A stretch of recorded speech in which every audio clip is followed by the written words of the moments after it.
You're listening to the Fan2Fan Podcast, and on this episode, we're talking about 1984's Ark of the Sun God, directed by Antonio Margheriti. Here we go.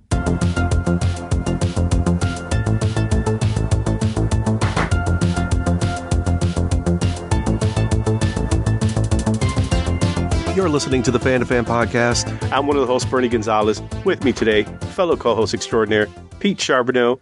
And we have returning guest Nick Diak. A little bit about Nick. Check out Nick's website. Make sure to check out nickdiak.com. You'll find he is a writer and pop culture scholar. Nick, you've been on the show quite a few times. We've talked about quite a few topics. I guess to connect the dots here, you've been on to talk about Castle of Blood. We've also talked about You're the Hunter from the Future. And if you put together that group picture, the man behind the camera that helmed Your and Castle of Blood was Antonio Margheriti, a name that, Pete, fair to say, if we're in trivia night and someone says Italian cinema for 200, we can at least have a fighting chance, right? I'm definitely yelling out Margheriti and getting the team deducted points for not keeping quiet because I'm going to be too excited. That's right.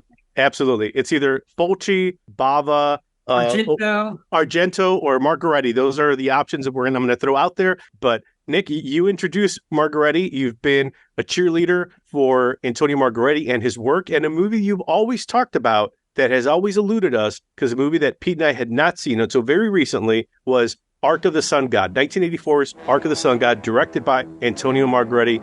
Nick, you're going to wax poetic about this movie very shortly, but just hold on for a second. Pete, you and I grew up on Raiders, Indiana Jones, action, adventure, things like Pitfall, and I even think of like kind of all the canon films, Solomon's Mines, those movies. Yeah, Alan Quartermain. Thank you, Alan Quartermain, yep. Operation Condor and Armor of God that I saw later, but I was like, oh, this is cool. It's like a little bit of James Bond, a little bit Indiana Jones, and then some martial arts. We recently saw Treasure of the Four Crowns for like our big 3D quest, which was Raiders-like. So when we talk about Ark of the Sun God, this is kind of like in that group picture as well, but I'm going to guess, Pete, not a movie that you've seen until recently. You would be correct. Yes. Yeah. Thanks to Nick, we now know of its existence and we're able to watch it. Yeah. I mean, even the cover art on some of the movie posters even has the Ark of the Covenant on there. So not straying too far from its, you want to call it an homage, you want to call it theft. I think as Nick has pointed out in the past, what's something like you would catch on streaming now where, like, instead of Transformers, it's like Transmorphers, which is more of like the cheap cash in on the name.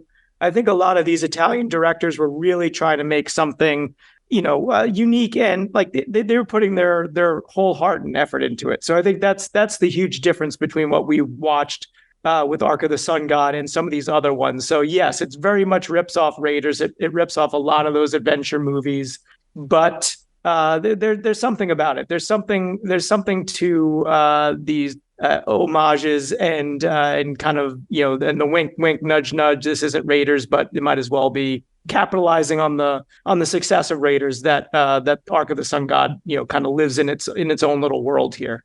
100%. It feels like a movie we would have walked by in the video store on our way to grab Temple of Doom. That's cool. That looks like Solomon's Mines. That looks a little bit like Quartermain. That's not Temple of Doom, but not a movie that you had rented, not a movie that I had rented. So new for the both of us. Nick, how did you find out about this movie as we kind of progress towards why this movie is impactful to you and why you brought it up so many times that we just had to watch it?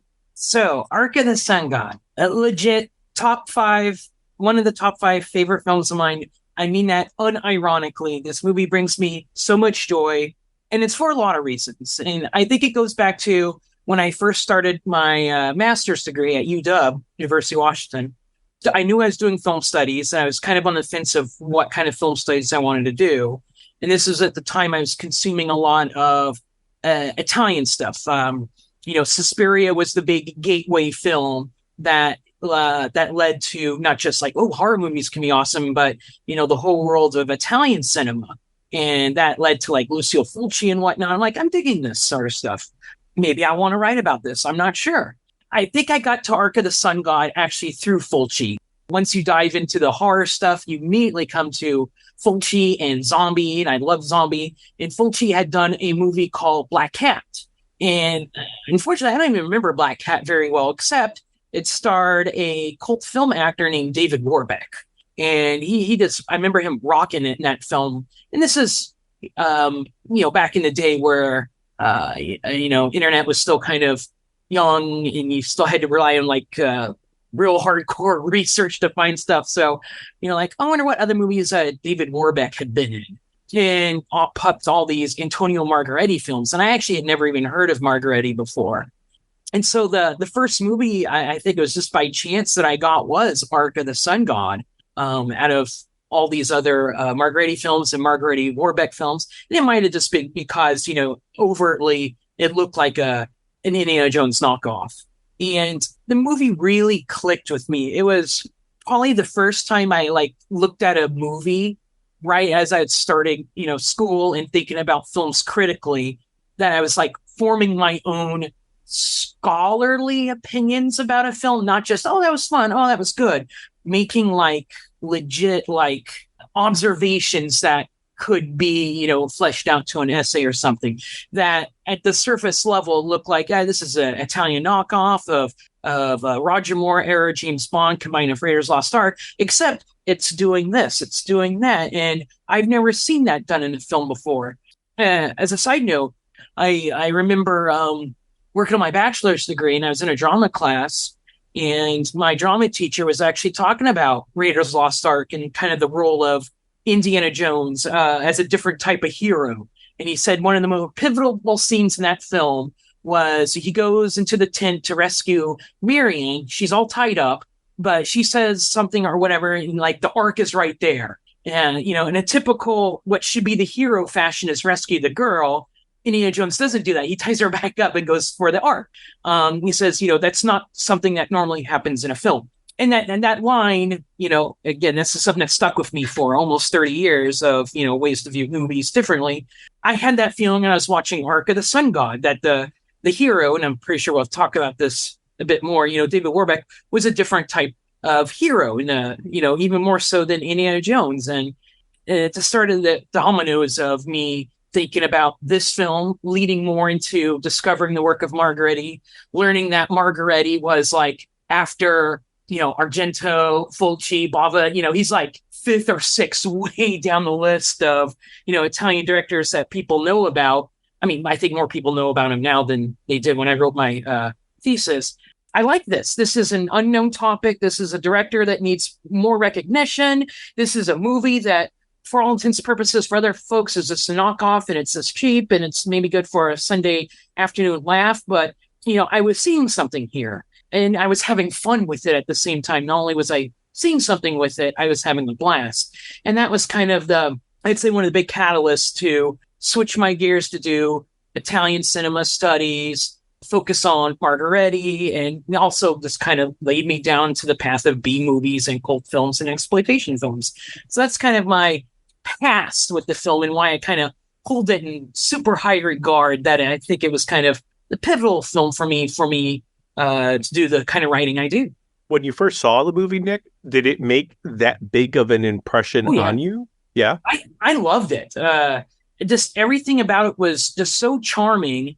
It made such an impact on me that the first time I presented at an academic conference, I think it was 2009 at the Southwest Popular American Culture Association conference. So my very first academic conference ever that I presented at was on this film. Now, that essay is probably terrible. I'd hate to revisit. I'm a better writer since then. But yeah, it made a huge impact on me of what I wanted to study, look at, and also open up my mind more to the more liminal type films and directors out there that are designed to be more ignored or kind of consumed and then passed over. So yeah, I would say Ark of the Sun God was a huge influence on scholarship and what I appreciate in films.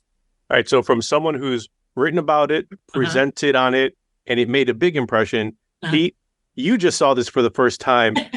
You have not written about it or presented about it in any fashion yet. But now that you've seen it, what did you think of Ark of the Sun God?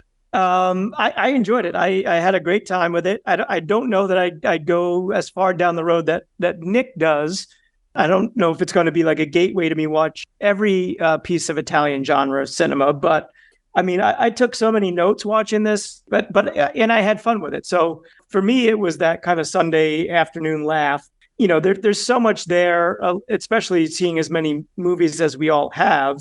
And certainly being a huge fan of Raiders and those type of movies. There was even that one, was it like Firestarter with like Luke Gossett and Chuck Norris. That's right. Yes. Which was not a good movie, but I remember seeing that in the theater because I was eating up all those type of movies. That was like adventure in foreign land type movies. And this, this hit it hits all of those notes. On top, there's just so much stuff that I have like so many question marks in my notes. So, why is he doing this? What's going on here? But I feel like I'm a Spearologist after this. Like I wish there were more Rick Spear movies out there to delve into because count me as a fan. Bernie, what was your impression? I think we might share the same impression, Pete. It was a fun Saturday afternoon movie, a movie that in your neck of the woods on Long Island you would have watched on Pix from everything you've said. Kind of like a lazy fun movie where you could you're done watching cartoons. Maybe you went out, hung out with friends. And this is like the 1 to 3 o'clock movie. This is fun. It's charming. I think I enjoyed it more, probably for the same reasons. Like we both share a love for Raiders and like that genre. And just like I remember you've always said, Pete, like you watch Star Wars and you go into the woods and play, but you never went and played Star Crash or Battle Beyond the Stars in the woods because it was Star Wars. Right. Don't get me wrong. If like Carolyn Monroe was in my neck of the woods, I would be playing Star Crash just all the time. 100%. This felt like, I wasn't playing Indiana Jones, didn't have a fedora or try to do the whip thing. So David Warbeck never made that impression to break through into pop culture like Harrison Ford did. But I see it through the lens of someone who likes Raiders. And I'm like, okay, that's cool. I see what you guys are trying to do. I appreciate that. If there are like multiverses out there, this could at some point have been a gateway for me when I was younger because of the Italian genre aspect of it and the way that it's filmed. But it reminded me of, I'm not going to remember if it was Gates of Hell or something like that. Like Christopher George was in it. He was like the only, I think, American actor. And it was like 70s kind of, it was something plucked from the shelf of the video store that looked like a zombie Dawn of the Dead type movie. And it's way more ethereal than that. And I just remember getting through it and looking at my brother and just be like, that was weird. Like, what did we just watch? But it still kind of left like a mark on me. And then I look at something that I caught later, like 1999, The Bronx Warriors. And then you've got like I don't know if Vic Morrow was in that one. There was another one. There were like two similar ones like that were shot on location in New York, but were very much Italian genre films. And then at the time you're like, oh, this is going to be something like, kind of the Warriors when you think of that. Yeah, exactly. Yeah, something dirty, gritty, like American, movie that you would catch on cable. But then once you realize like, oh, all these voices are dubbed, this is like a much different and weirder film than I was expecting, but it sticks with you. Like there's again, it's not something I'm going to revisit all the time, but it leaves a mark. And I think that's a testament to the filmmaking and to everything that's going on. Certainly that everything that was going on in Ark of the Sun God. Like I was definitely never bored. I was questioning all the motivations, all the choices being made by the characters. And like you said, I really enjoyed the whole experience of watching this. Yes. So Pete, I got good news for you. If you need another dosage of this film, we've talked about when a film came out in the 70s, early 80s that. I mean, the Italians always did this, but, they would do their knockoffs of blockbusters. And Raiders of the Lost Ark was certainly one of their victims, as it were, that there was a series of Raiders of the Lost Ark copycats that came out. And Margheriti did 3 of them. Didn't you do it? Is like one of them like Hunters of the Golden Cobra or something? So Hunters of the Golden Cobra, which also has David Warbeck in it. And the third one is Jungle Raiders. Yes. All of those, have some sort of knockoff inspired by homage to capitalizing on Raiders Lost Ark, be it subject matter or even titles. Jungle Raiders has Raiders in the title. 3 of these Raiders clones, and they're all coming out also I don't remember when Temple of Doom came out. Was that right around 84 or a little bit after? Was Hunters of the Golden Cobra a sequel, an official sequel of any type, Nick? No, nothing like that. Margheriti didn't really make sequels, anything. He did some remakes of films like Council of Blood, but, just same director, same actor. Warbeck worked with Margheriti a lot.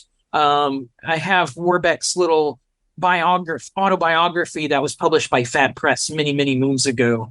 And Warbeck worked with a lot of Italian directors, but the one he liked working with the most because he had the most fun with was Margheriti. Margheriti casted him in, Last Hunter. Last Hunter actually has footage lifted from it and put into Ark of the Sun God, Hunters the Golden Cobra, Tiger Joe, just a lot of them. So there was a really good working relationship between those two. I guess I could start with the Warbeck stuff. The second I saw him on the screen, Nick, immediately I flashed to Fulci's The Beyond. I was like, hey, it's that guy from The Beyond, Dr. McCabe. This is going to be kind of fun in a more charming role that you mentioned earlier, more like a more-esque James Bond, not in a Danger Diabolique kind of way. It's like, oh no, this is just Roger Moore, James Bond with a little Harrison Ford, Indiana Jones sprinkles on top of it. So Bernie, you know how we'll sometimes be on a podcast together and then you'll do a little side, like here in the alternate universe, here's that movie that would have happened. Ark of the Sun God is one of those movies of this is what would have happened. And I say that because according to Warbeck in his autobiography, now this could just be, talking smoke. You always got to take the stuff that's grain of salt. But Warbeck actually claimed that he was on a retainer to be James Bond after Roger Moore. He was, being paid just as on standby. And, if Roger Moore was not going to be available or they were going to go with someone else, that Warbeck was next in line for it. So Warbeck would have been, if that was true and it did happen, Warbeck would have been a James Bond in the late 70s, early 80s, which I think would match. That was a very goofy era for Roger Moore, and Warbeck starred in a lot of goofy films. But, it didn't happen. I think the quote from Warbeck was, he read the paper one day that they brought in Timothy Dalton. He's like, oh, I guess I'm not going to be James Bond after all. So again, take that with a grain of salt because, some folks like to embellish stuff, but I like to think it's true that Warbeck was in line to be a post Roger Moore James Bond. With that in mind, I like to view Ark of the Sun God as this is Warbeck playing as close to a Roger Moore era James Bond as possible. The scene where Warbeck as Rick Spear, the cat burglar, he's grappling hooking into this palace in Constantinople. One, he's already got the globetrotting down like James Bond does. Two, he's got gadgets galore. I mean, they're all cat burgling gadgets, but, he's got a grappling hook. He's got a vest full of picks and electronic stuff to read, the inside lock mechanisms and stuff. And, he's clad in all black. I mean, he just doesn't have the tactical turtleneck, as it were. But for all purposes, I would say, if we were ever going to have a Warbeck as James Bond, this would have been it. Just take those scenes and, squint a little bit because they are a little hammy at times. But again, so is some Roger Moore stuff. That this was Warbeck playing a late 70s, early 80s James Bond. And I think that adds a bit of a charm that he got to, not officially, be a James Bond, but got to be pretty close. That Margheriti was allowed him to realize his dream. I think when you say squint a little bit, Nick, you might be giving the more James Bond era a little too much credit. Because if I remember right, wasn't it Live and Let Die when he literally runs over a series of alligators to get from one side of like a swamp to the other, let alone going into space? Moonraker was ridiculous on its own. I don't know that Ark of the Sun God, it was fun. I don't know that it ever got to those levels of ridiculousness where I was like, are you guys kidding? So in some ways, maybe he would have been a more restrained James Bond compared to what we saw with Moore, or he would have just been like, guys, this is the era. This is what we do. That's who you are. And I could totally see it. Pete, what do you think? Would have he been a good James Bond? Yeah, I think certainly for that era, absolutely. Yeah, I mean, playing another 2-syllable named character, Rick Spear, James Bond. I mean, there's you got your similarities there. he also makes a joke in the film when after he breaks in and is spotted by John Steiner's character and they're going over the caper to steal the scepter. Rick Spearman says, I didn't realize that this job would call for Roger Moore. So again, another zing toward, that James Bond era going on. Nick, you swarmy bastard. Michelle and I quote that to each other. So whenever we talk about David Warbeck, we bring up that line between him and John Steiner. Between everyone he calls pussycat, and he doesn't care, male, female, it's a pussycat. Everyone's a pussycat. Or a swarmy bastard. That line was just the one that felt like, you know what, I'm going to hold on to that one for a little bit longer before I let it go. So I can certainly see why, Nick, you and Michelle use that around the house. So, pussycat line. I'm going to go off that next. Go for it, pussycat. So one of the things that stood out for me in this film was, earlier I brought up that example of Indiana Jones and Marion, that Harrison Ford was in Indiana Jones was a different type of hero. He went for the artifact instead of the lady. A lot of action adventure films, and even I would say police procedural films, the main character is on an adventure, on a case or something. They usually start out single or separated or, no love interest. And at the end of the movie, they have a girl. Usually it comes to like the adventure they're on, grab the artifact, save the world, stop the terrorists from blowing up the skyscraper, becomes, kind of a parallel for also getting a love interest. John McClane has to stop the terrorists in order to get his wife back, basically, who he's somewhat separated from. Those are examples that you find in a lot of action, adventure, police, whatever type films. Ark of the Sun God stood out for me that he's not that character. He starts the film already with a significant other. His daughter. No. It might as well be at times. There are some shots, Nick, some shots. There's an age. Okay, so it's Susie Sudlow. So Susie Sudlow, this is like one of the only films that she did. Her background was modeling and doing photo comics. Because what was popular back in Italy at the time... Is that fumetti? Is that what they call it? Somewhat, yeah. You would basically create a comic book, but instead of drawing it, you would use pictures. You could have a movie adaptation where they'll take like frames from a film and, put captions on it and sell it for that. Or they'd just make a whole new story altogether that instead of drawing it, it would be photos, basically a photo comic. And she did a lot of those. But yeah, she's definitely younger than David Warbeck, who I think was in his 40s at the time. But what struck me, though, is he starts out with the movie already in a relationship. He doesn't need to quest for his girl. They obviously have, I don't want to say a healthy relationship because she doesn't know he's a cat burglar, and that's kind of a big thing to keep from your SO. I always view, aside from the whole, let me keep my cat burglaring profession away from you, that they had kind of a romantic relationship from the get-go. They're in love with each other, play games, call each other terms of endearment, do kisses, do a lot of stuff that high schoolers would do with each other, like, smooching cooties and stuff. But seeing a lot of relationships depicted in film, where usually relationships are more toxic or more adversarial, or, you never always have a good relationship between a man and a woman in a film. There's, usually it's a source of conflict or, something unhealthy.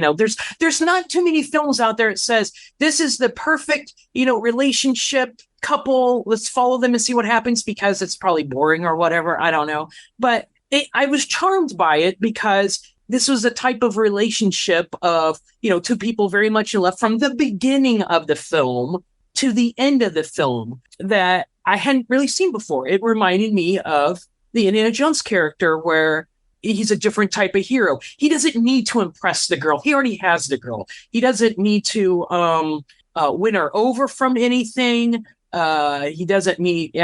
basically, the only bad thing about the relationship is she still falls into the cliche of damsel in distress. She doesn't really contribute too much to the plot. Her character by itself is same old, but like together, I just thought it was a charming, cute type of relationship, and I never factored in ageism into this. Snark aside, Nick, I will spot you this. I could see where They were in Paris. She saw him. He seemed to be like a striking, slightly older man who seemed to be a bit debonair, put together, maybe as well off. And, and then they hit it off. So I could 100% see that, age aside. Like, it could just be that there was a legit romance that blossomed. And that's how they kind of spend their life, right? They do some globetrotting. They go from place to place, probably motivated by his next assignment mission, his next, objective to steal something. And, they'll spend a long weekend in Constantinople. They'll go to a great place to eat, maybe go dancing, and then he'll go do a job, and then they'll be gone before the authorities can find him. And then they enjoy the fruits of their labor when they go to the next place. But Pete, what did you see from this loving couple? What was your interpretation? Well, of course, we're poking fun, and my snark comes more from just, Hollywood. I know this isn't Hollywood, but from certainly old Hollywood's well-worn path of taking an aging male star and pairing him with the young ingenue that just, on so many levels doesn't make sense, but, that's how it was done. So poking a little fun at that. My theory, though, is that Rick Spear noticed early on in their coupling that this was quite possibly like the soundest sleeper that he had ever come across. And so he's like, here's my opportunity, because I don't have to tell her about the cat burglaring. I can just slip out of bed, go do my thing. I can break into the safe, get the piece that I'm required to get back into bed, and she will not wake up once. She will not know anything has gone on. And he's like, this is a win-win for me. She obviously is enjoying going to these exotic locations. And I agree. I think it was refreshing that they're together from beginning to end, very much support each other. She actually joins not Professor X at the end to go rescue him when they realize that he's in danger. So it wasn't that she's just kind of like an afterthought. She's like, oh yeah, I'm coming with you. We'll go try and save him. So I agree. She does fall into more of the damsel in distress, but there's some wrinkles there that I will grant you were refreshing, certainly for something that takes place in mid 80s. How did you sleep, darling? I slept great, pussycat. How about you? You sweaty bastard. She does have two moments in the film where, she does have a little bit of agency, like one where she draws Muhammad. You mean the John Travolta of Istanbul? That's right. Yeah. In the mirror, to leave a clue. And then she later saves him when they're having the climactic battle in the Temple of Gilgamesh. So, there's a couple points where, she comes in. It's just one of those, it's still, a David Warbeck / Indiana Jones type movie, first and foremost.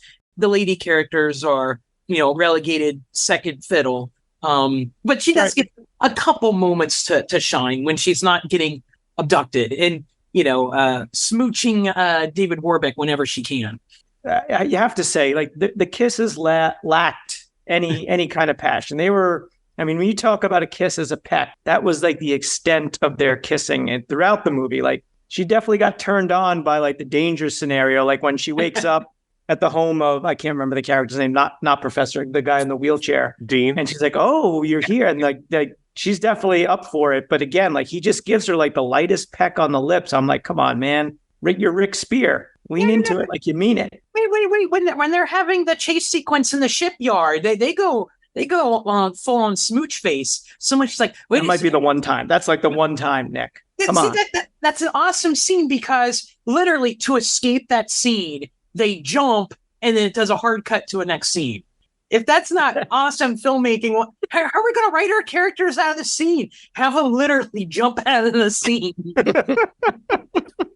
We'll have to get into the miniature talk about some of those scenes as well. Let's stick with the cast. You mentioned Professor X, Pete. I love it. That was Dean, who was Rick Spear's friend. Seemed to be a bit of a patron who was also involved with Scotland Yard authorities that had interest in making sure that they could get to the Temple of Gilgamesh first. And he's the one that kind of basically says, hey, well, I know a guy, and let's put him through this test. A little bit about him, Nick. Can you tell us a little about the actor who played Dean? Well, the character is obviously supposed to be the equivalent of M. That whole sequence is Bond getting debriefed by MI6, basically. And this, I always saw that sequence as a James Bond meeting with him and MI6. I mean, he even gets, he doesn't have a martini shaken on sir. He has a Bacardi and milk, which is disgusting, but crushed with a healthy dose of crushed. He had a couple of them. He had another one too later. That's his bond drink. I mean, it's almost a milk punch, which is a real cocktail. I was going to say he might as well just have been drinking Mylanta with crushed ice, but he's got bad migraines from all his cat burglaring and that's right. Safes. So I think it's a joke, personally. That I think David Warbeck is BSing us when he has his Bacardi and milk, because no one in their right mind would drink that. I just think he just arrived on set. Oh, this is going to be my drink just because this is terrible. No one would ever drink this. So I'm going to drink this. And the reason I say that is Warbeck was a prankster on the movies he made. He never took his movies quite seriously. His background was he was a model. But he didn't go into acting to be an actor. Before all that, he was a model, and he made a crap load of money modeling. He bought a castle. The only reason he did acting was for extra money to work on his castle in progress and to travel around. These were all vacations for him. So he never took his acting seriously. But no, Warbeck did pranks on the set. And he did a prior movie of John Steiner. And so this is my segue to John Steiner. They started Margheriti's Vietnam film, The Last Hunter. And they were friends. Steiner and Warbeck were actual friends in real life, and they appeared in movies together. Steiner, you've probably seen him in a crap load of Italian films, from Caligula to he's the main villain in Yor, which I think we'll talk about Yor in a little bit, because Yor is very much related to this film. But one of the things that Steiner and Warbeck did on the set of The Last Hunter is they shoved cigarettes up their noses. Like they take a cigarette and put it in one of their nostril, not the other nostril. And then during, scene, they're sitting there smoking and they're exhaling through their nostrils, and like smoke's only coming out of one nostril. And of course, that's not something you really notice when you're filmmaking, that's just that's a really crazy detail, but he was proud of doing stuff like that. So of course, if you go watch Last Hunter, there he is in some sort of military base cave with John Steiner smoking, and they're breathing out their nose and smoke's only coming out of one nostril. That's the kind of stuff that Warbeck would rope Steiner into doing. Those smoky bastards. Right? So Warbeck starred in a lot of cult films. So did Steiner, because they also knew each other and everything. I think they play off together very well because they have that chemistry in person, and also just, not taking these Italian genre films as, super serious, so they can have a little bit of fun. They can have a little bit of leeway and wiggle room, and I think also improvisation. So because of all that, that's why I think his Bacardi and milk is BS. That's just something he's like, it's a terrible drink. I'm totally going to do it just to F with people. I have no evidence to back that up. Makes sense. So, all right. So some more notes on the casting that I had, Nick. Yeah. You have the character of Muhammad. It's basically John Rhys Davis Sala, right? Yeah. For Raiders. You've got Beetle, who's essentially the drunk guy with the medallion. Hey, like, you buy me a bottle of whatever, and like, as long as you put a drink in my hand, like, I'll take you to the place. And then it just happens to be towards the end that he becomes like a pivotal like part of this like group of folks, and like becomes part of the team. Like, you can kind of imagine after the events of Ark of the Sun God, they cut to like Ark of the Sun God 2, the hunt for the golden goose, and all of a sudden like there is Muhammad, but then there's also Beetle, and it's like now this sort of like weird AARP Doc Savage group where they're like all like working together. There's like a motley crew of them going to try and rescue the scepter, because you've got Beetle, who once the booze wears off, all of a sudden he's like, I remember this place. It's like, okay, awesome, great. And then you got Muhammad, who's like literally 24 hours before shot in the stomach, and he's like running. He's running through. That's right. Seems like he was like nothing ever happened. It's incredible. I will concede this. So I will not defend the writing for Ark of the Sun God. You have to suspend some disbelief. Like, example, when Warbeck Rick Spear first visits Muhammad to buy his shaving kit, which is, all his cat burglar devices, he gets attacked by one of the cult members, which if you don't think about it, like, oh, that makes sense. He's protecting the scepter and all that stuff. It happens in Indiana Jones' Last Crusade. Except there's no reason for him to attack him. Warbeck hasn't done anything yet. He's a nobody. He hasn't even burglarized anything. It's just an action scene kind of shoehorned in there because you need an action scene in there. There's lots of moments in the film where you do have to suspend quite a bit of logic to get from A to B. The Beetle character is another one of them. Like, there's no reason for him to be there, but he's Alan Collins. He's like in every Italian film ever, and especially a lot of Margheriti films. So of course you gotta bring him in. The guy that played Mohammed, I can't remember his name. He's like in every spaghetti western ever. If you look him up. Pete, now that I think about it, was he in Coming at Ya as the guy who came to that small town? Right, that the scene that started with the 3D baby butt, and you'll have to listen to that episode for that to make any sense. But didn't he feel like he was that guy coming at you? That baby butt was coming at you. You're right, because his name is Ricardo Palacios, and I looked him up because I'm like, was he in Coming at You? And I just took a cursory look, and so I didn't see his name on there. But I'm looking at his face right now. And I think you're right. I think that was him. He played that. Two brothers, one seemed to be like Hulk. Yes, Hulk that's right. There's no way to sugarcoat it. He shows up at homesteads to like rape the wives of these other men. And Tony Anthony's character happens to be tracking him down. And so he gets his comeuppance, which is good. But he does not play a likable character in Coming at You at all. Yes. Yeah, there we go. All right, so you mentioned, Nick, scenes in this movie. Wait, hold on. You're glossing over like the fifth most important character in this film that I'm surprised you all aren't jumping all over.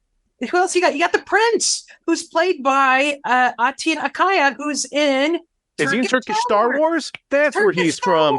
Thank you. Ed Glazer, I apologize. We talked about Turkish Star Wars many episodes ago. I thought that was him. I wasn't 100% sure. Thank you, Nick, for bringing that one up. Yes. So this movie, there was a period where Margheriti, his base of operations for a while was Philippines, but then there was a period where he was shooting a lot of films in Turkey. Ark of the Sun God being one of them. So, of course, it's got Turkish actors in it. And one of them is it's been a while since I've seen Turkish Star Wars, but not the main guy, but the second guy, like his friend. I think he dies in the film. But yes, the Prince, the main villain in Ark of the Sun God, is Turkish Star Wars. And the setting where they find, the Temple of Gilgamesh, I think the term is Cappadocia, whatever. That's also where they shot Yor, Hunter from the Future, a year earlier. So if you go back to squinting your eyes hard enough, you see Rick Spear in the foreground, you will see Yor trouncing around in the background. But yeah, that's where they shot Yor, the same area, different time period, obviously different, actors and all. But so there's a Margheriti Yor connection right there. Nice. I did not see Turkish Star Wars, so I thought Atin Akaya. My note was he looks like a cross between F. Murray Abraham and Alan Arkin. To me, the character is, one of the charms of this movie is I view it like a live action cartoon. This movie is 100% cartoonish. The main villain is like a Cobra Commander, inept type leader, where it's like, capture them. And the movie itself is fairly bloodless. Not a lot of people die in it, except maybe some gunfire toward the end. But like Rick Spear mostly gets into fist fights. And for a James Bond character, he's actually sucks at fighting in any way. But the movie is not too violent. This is also a period in Italian filmmaking where you post-cannibal Holocaust, post-zombie, where, a lot of these movies were gore. And you certainly did have your Raiders knockoffs that did have gore, are close to it. Adventure movies like Cut and Run by Ruggero Deodato, which, was Cannibal Holocaust. Yeah. And didn't Margheriti direct one of the cannibal movies as well? He did Cannibal Apocalypse with John Saxon, which is extremely gory. So this was a period of really ultra gory, ultra violent Italian trash films, Italian horror films, all that. And Ark of the Sun God, it has a couple violent scenes, but they're not bad. It's cartoonish. The models car chases aren't fooling anyone. In fact, side note, the train yard model chase sequence was lifted and put into another Italian film called like Copland maybe, or something like that, like last year. And I was watching the trailer for it, and the trailer is lifting all this footage from Ark of the Sun God. I'm like, that's Ark of the Sun God right there. But anyway, it's cartoon. There's explosions, there's G.I. Joe like laser fights where, they're shooting the guns, but they don't really hit anyone half the time. The main villain is completely a Cobra Commander. He just barks, or you got the toady henchman who, his role is to take the paper from the one guy and then pass it to the main guy who that makes him totally indispensable. They're cliches. They're totally cliche in that cartoony Inspector Gadget, Skeletor sort of way. And I think that's fine. It's like if you cut the film a little bit more, you can almost have like a pre-PG-13 kids film in a way. I think that's where, in watching it, because Pete, I want to go through. You had a lot of question marks, a lot of questions, and I had a lot of notes, mostly about scenes that were memorable to me, like kind of watching this. And I think the one overall sentiment I had, we've talked about before, Pete, like maybe the biggest sin a movie can commit if it's boring, and this was not that. It was not boring. I would say in some ways, Nick, to what you just said, I wanted it to almost be more cartoony and maybe a little bit more ridiculous, because it felt sometimes like it was a little too straight-laced, and I don't think it was for budgetary reasons or casting, because David Warbeck seemed like he could certainly be a little bit more cartoonish in his performance. Like you said, the villain, certainly the character actors that they had, it's like that would totally work. Like the closest connection I can think of is there is a movie called Order of the Black Phoenix with Ian Hunter, and then there's also a sequel to it called Unmasking the Idol, which I have not seen. It's not Order of the Black Phoenix. It's Order of the Black Eagle. The Black Eagle. Thank you. Yes. No, I it's with the baboon sidekick. Yes, that's it. And Pete, the reason why you will have to watch these, and we may have to talk about them, is because they were directed by Worth Keeter, and they were both produced at Earl Owensby Studios. Yeah, it was. And the ridiculousness of Unmasking the Idol is that there's a baboon as the sidekick for the main guy, who's basically like, a wannabe James Bond type character. That's what I was waiting for this movie. I was like, when are you guys going to ramp the ridiculous up? This is not as fun as Raiders, but you guys are not going to that ridiculous place. Like, where like Firestarter and Solomon's Mines, like, it's like, okay, they were going for that Romancing the Stone meets Raiders, and, didn't fully pull it off. But those are actually, I think, a little bit more fun to watch. Not Firestarter, not at all Firestarter. I think it's Firewalker. Firewalker, thank you. Yes, Firestarter was fun. Yes, absolutely. Yes, thank you. Firewalker, that's where I was missing in this movie, Nick, that it was not boring, but it could have been so much more fun. Yeah, I agree. I think it could have amped it up. Like it seemed like it was set on like simmer and never quite reached that boil point with like some of the stuff that they could have gone over the top with. So we talked about Rick's favorite drink, the safe cracking test. I thought that was a cool scene just for what it was. The fact that it was kind of like, before this is the real movie, we're going to do this job just to set up our main character's like skill set and the fact that he's badass. I thought that was a cool intro for a character. It was a little slow, considering that was like, it felt like 20 minutes into like an hour and a half plus movie. It's like, guys, can you guys not just start with that job? And instead of going through the whole, I've got to get my shaving kit and get my equipment, like, come on, guys, like, let's get through that scene a little faster so we can get to, Professor X and the Round Table of Scotland Yard kind of scene. But it was a cool scene. But then you missed the John Travolta of Istanbul sequence. I meant exactly what I said, Nick. I said it exactly. Absolutely would have been fine. You missed the awesome Italian disco as well. The soundtrack, although it is not incorporated well, it sounds wobbly, is still a banger, I think. But anyway. All right, Pete, what's a scene that you're like, you know what? A scene that you thought was good. Let's stick with like the stuff that you're like, hey, that was kind of fun.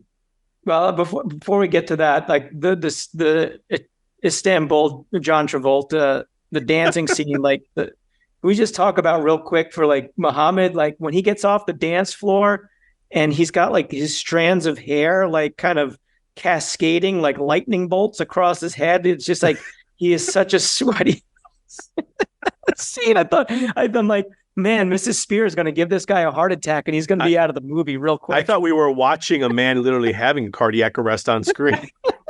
I was like, I hope this guy's okay. If we see another actor playing the same character in the next scene, I actually understand why.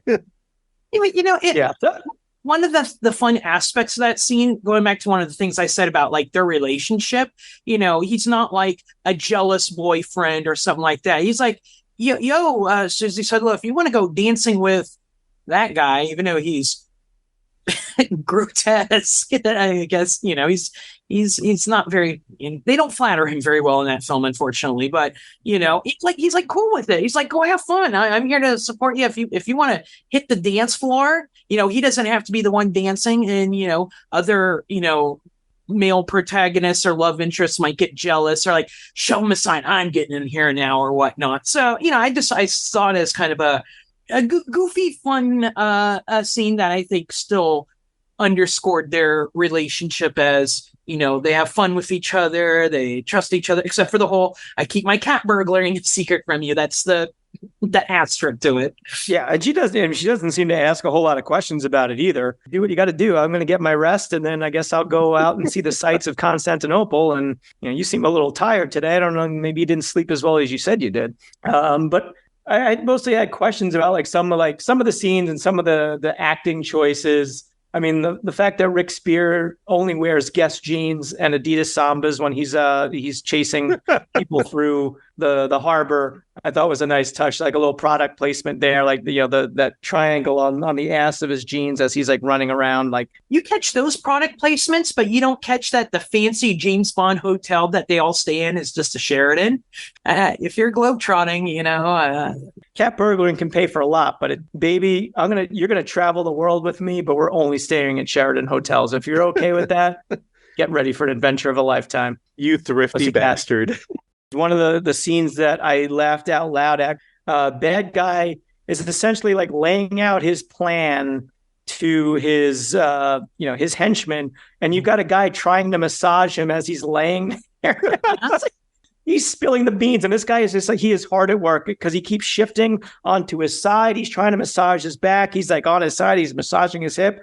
He was focused the whole time. Like he could have spelled out like every minute detail of his evil plan. The masseuse would be like, I'm sorry, I was focused on the massage. All of that is tuned out. So even if he would be captured and be like, this guy knows everything, there's nothing to say because he was that honed in on his work, and I applaud him for it.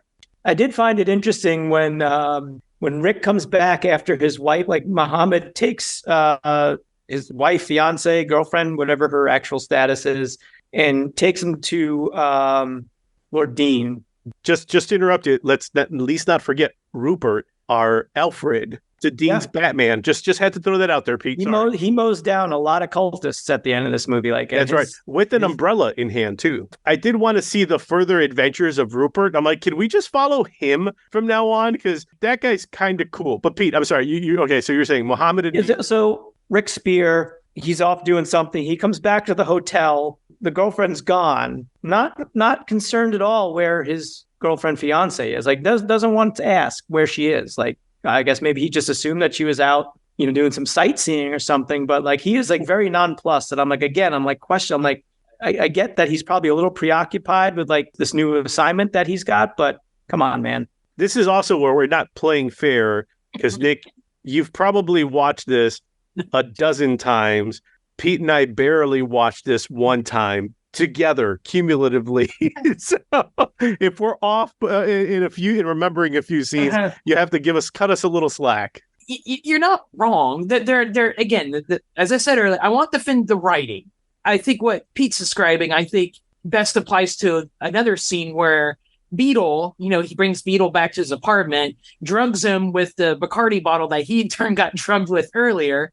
He just like leaves him there and goes off to, do his investigation to where's Muhammad at? And where's my lady at? Oh, where's that dude at? Oh, he's at my apartment. He's knocked out. Anytime you could wake up and just walk out the door and then there goes your lead to the Temple of Gilgamesh. Yeah. But he seems not concerned with that. That's the same where like the main villain who barks orders. None of it makes sense. But yeah, the writing, you got to stretch it. Yeah, I get it. and say, you know, we're making fun of it, but like this isn't. We're not making fun of it in a way of like, I can't watch this movie because none of it makes sense, because I think we all know what movie we're watching. And so it's really out of love that we're doing it, because like, despite like the writing and despite these choices being made on screen, it's kind of like, this is so goofy and fun. Like, I don't care. Like, it's just fun to kind of like pick these little things, like the scene where towards the end where Rick like comes up behind the one cultist who's like, for whatever reason, is using binoculars, even though like they're right below him, so you don't really need binoculars. But he comes up behind him, he pulls the gun, and then he says like, "Don't move or I shoot." Like, you, buddy, to your point, Nick, like he's not the best at like the fighting aspect of it, because immediately the guy like whips the binoculars at him, disarms him, and he has to get into this scuffle that Mohammed ends up saving him from. You had to drop on him, Rick. Come on. Oh, yeah. And then what happens in the scene after that? You've got another Raiders Lost Ark knockoff where that same character like goes to like a grindstone and like moves one of the bolt, you know, the big thing that comes down the tunnel. That's totally not the opening to Ark of the Sun, Raiders Lost Ark. No, I didn't catch that reference at all. You didn't catch that reference at all? No. I'm kidding. No. This is very subtle. Very subtle. That's right. Super Just like subtle. the scene with the snakes. Not at all. Like a Temple of Doom, type thing at all. The one thing I'll say is like, we can't give a lot of credit to the writing, Nick, but I will say, and Pete, I think you'll agree, I will give a lot of credit to the miniature work. Yes. There were times where I was like, whoa, that was a miniature, but whatever shot you guys could not do practically, you knew to use the restraint on what you could accomplish in miniature without suspending disbelief to the point where like, no, you took me out of the movie. I never felt that, even though, I was questioning driving like a Trans Am or muscle cars in the desert. That was more questionable than the use of miniatures. The helicopter that seemed to be pulling out of the valley. And I was like, that looks like a remote control helicopter. Okay, this totally works. I appreciated that. It was charming, but it was effective. I liked it too. I thought for a moment, certainly when it first shows up, the miniature work in the train scene, I thought I got dropped into Thunderbirds Are Go for a quick. I had a little bit of that too. Yes, there were some shots where I was like, okay, but it never felt like it lingered, right? Like where you're like, now you took me out. It's like, okay, that shot probably took an extra. Not at all. I was fascinated. I'm like, wow. I'm like, they staged this whole car chase scene as like on a miniature set. Beyond impressed, and then doesn't take you out of it. I was more just impressed that I was seeing, as much of it as I did. I'm like, this is great. I loved it. That's what Margheriti was known for, was his model work. He and his son and whatnot, they did a lot of model work. I again, one of those, it's probably BS type things, but there's an interview of Margheriti in Video Watchdog where he said that because of his Gamma quadrilogy of space films in the 60s, that Kubrick brought him into 2001, to consult with him on some work and stuff. But Margheriti loved doing model work in a lot of stuff. He did a series of mercenary films of Lewis Collins, total canon type films of mercenary in the jungle that's got to stop the drug operation or whatnot. But, there's a sequence where a character is in a car and they go through a tunnel, and it basically recreates Men in Black, 20 years before Men in Black. There's like an obstruction and the car's like, I'm going to drive on the roof and then come back down. And then there's remote controlled helicopters, but they've got flamethrowers on them, just going around and mowing down people. I mean, it's all fantastic. And the models, they're models, but I think they're great. At the same year that Ark of the Sun God came out, there was a one of those barbarian future Italian films called Barbarians from 2072. The New Barbarians, one of those films. It's got like Fred Williamson in it. It takes place in the future where, they bring back gladiator games. But the movie opens with like the TV station's basically in a UFO and it's coming down to land and it's showing the city, and the city is a model. But it's like the worst model. They look like overturned cardboard boxes that they cut out windows in, and they're terrible. They totally they're charming in a bad way, while here's Margheriti, his models that look legit good, like person who spends their entire life doing model trains type good. Do you know if that was a passion of his, Nick? Like, was it? So you said he and his son is that like the connection? It's just, his son Eduardo and his daughter Antonella, I think her name is, they helped their dad on a lot of his films. Either special effects people, the second unit people, or special effects, helping craft the model work, stepping in as an uncredited extra to get, blown up. So they all worked together in films. In fact, Eduardo would go on to, direct his own films. He did the Black Cobra films for Fred Williamson, which is a cop movie set in the Philippines. He did work on Hudson Hawk. Yes. But yeah, no, they all worked together, and they all had a passion for special effects. And that, if that's one thing I could say Margheriti's films stand out for, he really went for the Hollywood style special effects. And in fact, a lot of reviews of his films from the period, like in Monthly Film Bulletin and whatnot, would call that out, that Margheriti's films felt very American because he tried to realize as close as he could the things that he would see in movies like Commando and Die Hard and stuff like that. And that's his specialty, while other Italian film directors kind of had their own specialty, like Bava for his use of lighting and atmosphere, and the same thing with Argento and whatnot. But Margheriti was all in on special effects, especially via miniature work.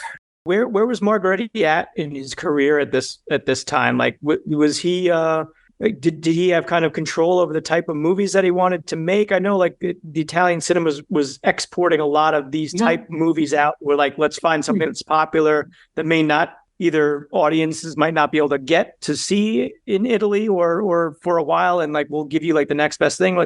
Do you know what his motivation was for doing a movie like this? Or I wish I did. I could probably, BS it a little bit, but the 80s was his last decade of really making films. I think he made one or two in the 90s.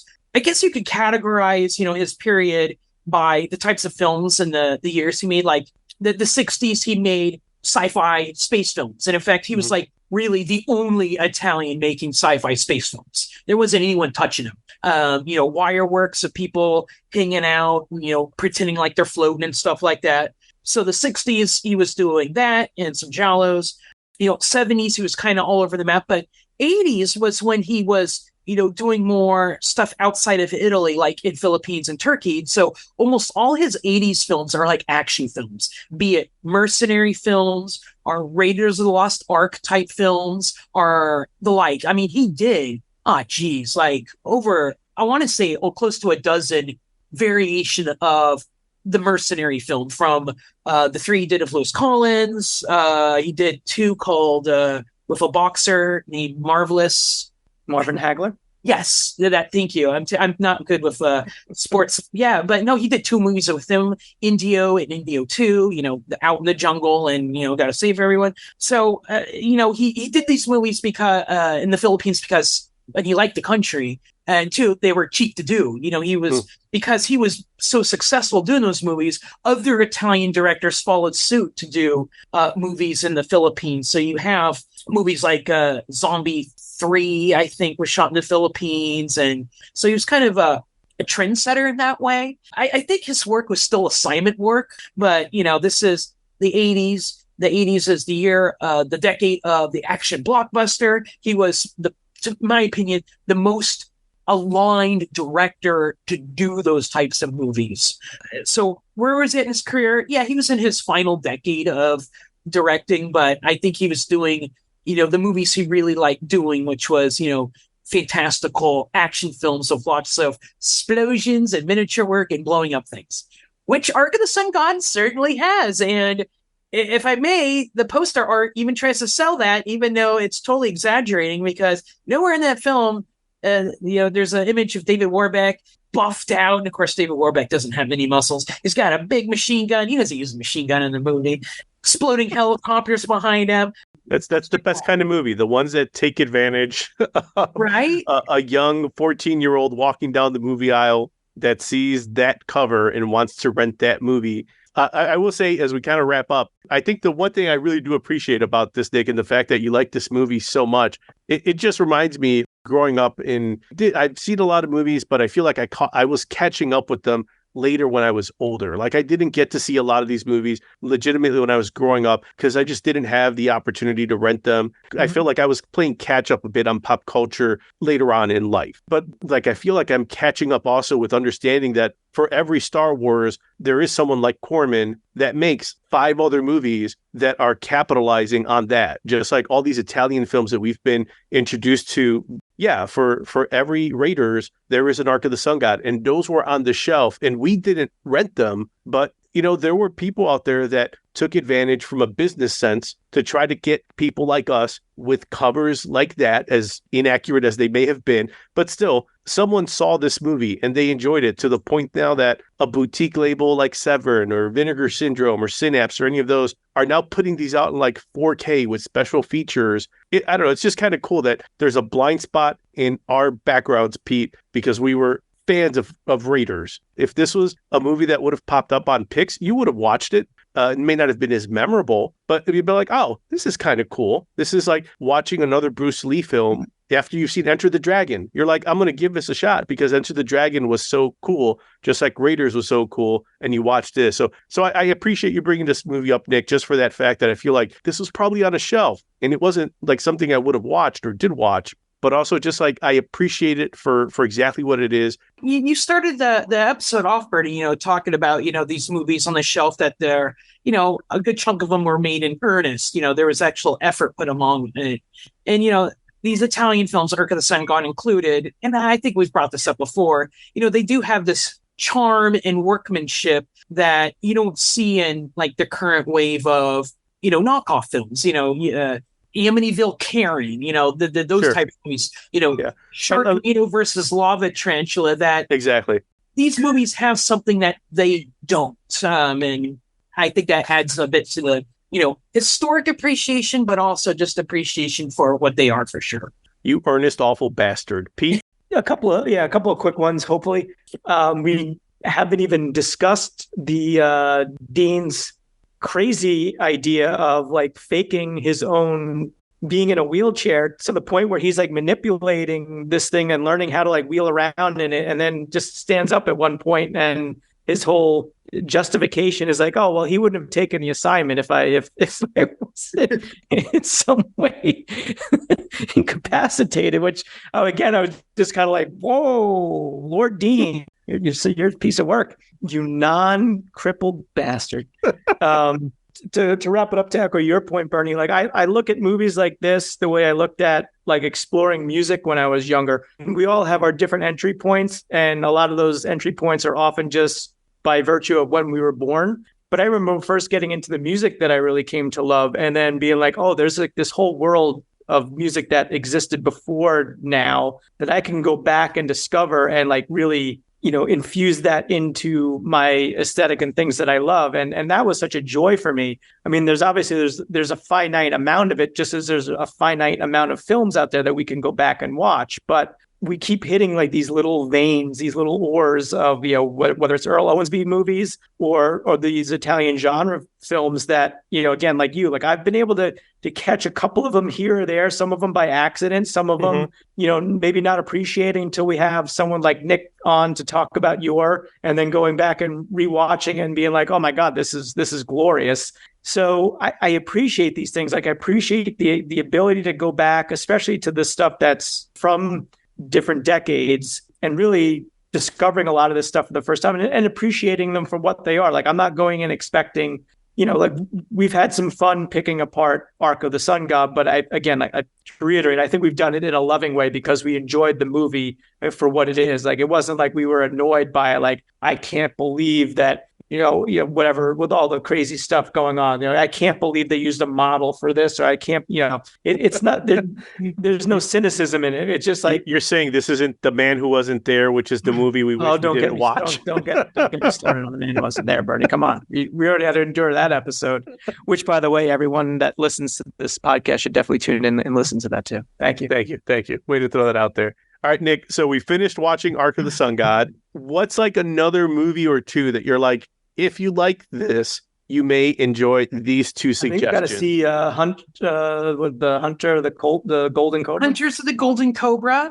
It's been a long time since I've watched that one. That one Back in the 2000s, when I was really collecting this stuff, I could only get them on VHS, and I had to go to my university to rip them to DVD to watch. And so, Hunters of the Golden Cobra is one of those victims of, I have a VHS tape of it. I mean, a lot of these 80s films are still have like VHS or VHS to DVD-R releases out there, and they have no love. So, Vinegar Syndrome and Severin, giving them love, I appreciate. So as soon as Hunters of the Golden Cobra, Tiger Joe, Jungle Raiders, all these other kind of 80s action films, get some love, I will be the first to, one, scoop them up, or two, to subtly nudge the publisher and say, do you want me to do a commentary?